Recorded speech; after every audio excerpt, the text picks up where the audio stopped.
Samantala, PNP Anti-Illegal Drugs nagpakalat naman ng mga tauhan sa iba't ibang resorts at beaches. Ito'y sa gitna ng posibilidad ng talamak din ang drug transactions. Narito ang report namin kasama si Alvin Baltazar.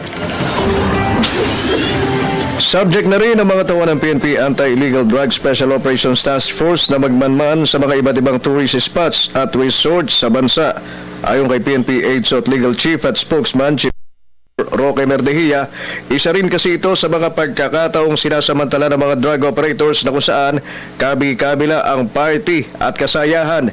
Sinabi ni Merdejia na karaniwang market sa mga tourist resorts ang party drugs gaya ng ecstasy, shabu at fly high para sa mga kalalakihan dahil sa ito'y may substance na Viagra. Malaki rin ang tsansa na madaling maibenta ang nabanggit na illegal na droga sa mga resort at beaches, lalo't may pera ang mga nagtutungo dito na sa gabi tiyak na naghahanap ng party. So yung mga intel operatives, pinagbawal mo ng bakasyon last week at tuloy-tuloy yun. Lord kasi sa drug trafficker, yung tourist spots ay mapera. Kapag may pera, talagang nandun yung malaki ang chance na makikita sila, no?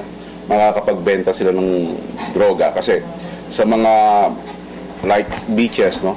Pagdating ng gabi, parties yan. So ano mauuso dyan? Party drugs. Lalaganap yung ecstasy, yung BZP, and also, andun yung pananamantala na baka magbenta ng rape drugs. Paalala ni Merdejia, lalo na sa mga kababaihan, huwag basta-basta magtitiwala sa mga bagong nakikilala sa mga lakaran ngayong panahon ng outing. Dapat aniyang maging alerto at hanggat maaari tanggihan ang mga iniaalok na inumin o pagkain, gayong maaaring di naman ang rape drug na ang tamay 3 araw na pagiging bangag.